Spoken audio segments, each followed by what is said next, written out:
This video is brought to you by Miniature Market. Thousands of board games, miniatures, and paints, discount prices at miniaturemarket.com. Hey everybody, welcome to GMT Saturday. As always, these guys just knock it out of the park. If you've played Men of Iron, then you know that Norman Conquests, conflicts of the Normans and their successors from 1053 to 1265, is out on the market. So what we're going to do is we're going to just take a little look at this, but I don't want to make this an unboxing because that's such a cheap thing to do. I'm not going to explain too much because there have been 4 series before this that you really want to check out. This is volume 5 of the Men of Iron series, which is just glorious. So we're going to go down, we'll talk a little bit about it, I'll show you some of the things, and then we'll come back and we'll get my feelings on it. So let's go down to the table, check it out. So you're going to get a ton of paper maps here, and people, a lot of people, oh, paper maps, paper maps. No, these are beautiful. I can't even get them on, and they're going to be double-sided, which is just beautiful on top of it. And you don't get one, I mean, you get a few here, which are just glorious, and you put them all together, and you got yourself, a heck of a battle here. Of course, you get the beautiful tracking system by our good friends at GMT, who just do things perfectly as always. You're going to have your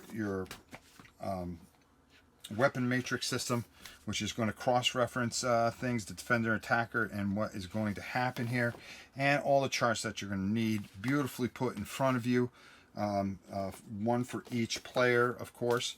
And you can play this solo. It's a little harder to play solo. You get a ton of Saxons and Normans and every royalists and everything else that you can imagine in this, and there are just some really beautiful units here. We'll be taking a look at some of these. Of course, they have the counters are going to have your movement value, what you are, which is an archer, the number for that particular archer, and then your shock value here. And on the other side, what happens when you are in stress, and your missile shock value or something like that.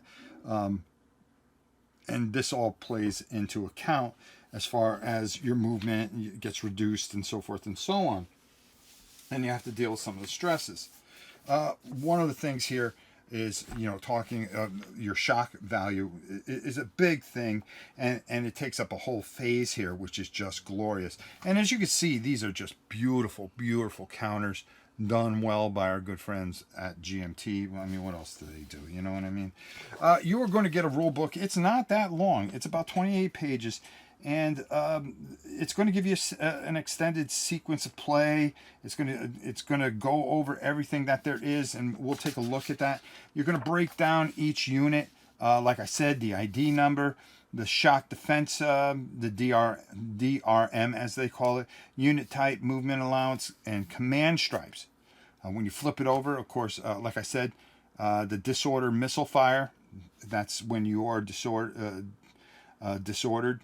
movement allowance, disordered. There's a lot of disorder when you flip over, and it's not good. You're going to have archers, light cavalry, all kinds of things, shield walls, which are cool. And it goes into the game, and it explains it very well. It looks a little wordy, but you can go through this pretty easy. You really start learning your sequence of play right about here, about leaders and commanders and stuff. And it really isn't a long read. It's going to give you, front is going to matter, rear, flank, all that's going to matter in this. And your facing, your movement, how you move. Of course, there's going to be certain types of terrain, but it's going to be built into on the map. So you're going to understand what some of that does. Again, I couldn't put the whole map out here to show you. Line of sight. You're gonna learn about shock, the shock phase. Talking about that, this is one of the unique things. All shock and charge attacks must be declared before any charge attacks are resolved. In the shock phase, all eligible active units listed as attackers on the weapon system matrix may shock attack. Now I think, and as you learn about this, it is really, really cool. And then you're going to go into the resolution and the order of the shock resolution, which is just, it gives that feel. Here you are, all you got is a sword, and good luck if you can survive. Blood and roses, baby. Again, counter charges. You're going to learn about here. Elimination, how attacks are performed, some special rules, timed engagements, rallying your units, which is an entire phase, ambushes, which is cool. Make it, there's tokens for engagement. Once you're engaged, making sure that you have that, and then the changes from the prior edition. From Men of Iron and Infidels and Blood and Roses. They give you all the changes. And then here is your extended sequence of play, your activation phase, your move and fire phase, your shock phase, like I said, is just a really cool thing, rally phase, and continuation phase. So it's an easy, it looks like it's a heavy read, but it really isn't. And it's a really a unique game to get going. Your battle book, which is going to give you different types of scenarios to start off with and fight, and it's going to give you a nice feel for everything, the different types of battles and how you're going to set up and just brawl. I mean, this is just man on man. Whoever survives, whoever can outthink, who can ever outplay, good luck to you. A ton of different scenarios, which just really occupy this book and is one of the strengths of the book. And some really epically huge battles. All right, and then again, another the Norman Conquest extended sequence of play, and you're going to go through all the different phases for that. So there you go. Really, really fantastic game. If you have not played the predecessors, Blood Roses, Infidels, and Men of Iron, I highly suggest it. Picking up a couple of copies, because if you get this, you're going to want to play those other ones too. And they're kind of fun to play in succession. And they're just wonderful, wonderful experiences. Let's go up top and get my final thoughts. So like I showed you down there, just another classic by one of the greatest companies in the world. I mean, there's just no other way around it. If you want to play a war game, you're going to think GMT, and their other games are pretty good too. They are branching out and doing a lot of different things, and they do it really, really well, and people don't realize that. This here is just a classic war game. One of the things I really enjoy about it is the shock phase. It gives you that old school feel. I mean, how would you feel just sitting there with a pike and somebody coming at you swinging a whole bunch of axes and throwing arrows at you? We don't have the medical facilities that we have today where they could patch you up. You're missing an arm, that's it. They ain't sewing it back on. But really, this encompasses how brave these men were.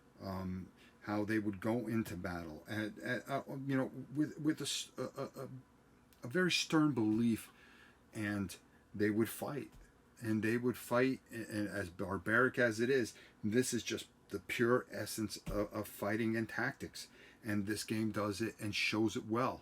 The whole series, I didn't go down and show you all the rules and stuff. We went through the books to show you how beautiful the books are and the charts. That they give you. I mean, after all, let's remember, it's GMT. The paper maps are beautiful. Get yourself a piece of laminate. You're going to have no problem with it. It's there for what it is. And it is just a solid, not hard to learn game that if you're going to get into the series, get some of the earlier editions and work your way up to this one. If you have the means, buy all 5, because I'm telling you, you won't be disappointed. I have them all, and they ain't leaving this collection anytime soon. Another great masterpiece from our good friends at GMT, Gene and Rachel, everybody there. I mean, you guys are tired of me telling you how great you are. And you guys are probably tired of me telling them how great they are. So, honestly, go check this out. This, and also, this is good enough where if you don't have any of the other ones, pick this up. It's simple enough, it's easy enough, and it's easy to get into. Like I said, the battle books and the rule manual, which is just absolutely fantastic, easy to learn, beautifully done, well thought out. Another masterpiece from our good friends at GMT. Until next time, it's your old pal Rob. We'll see you soon, everybody.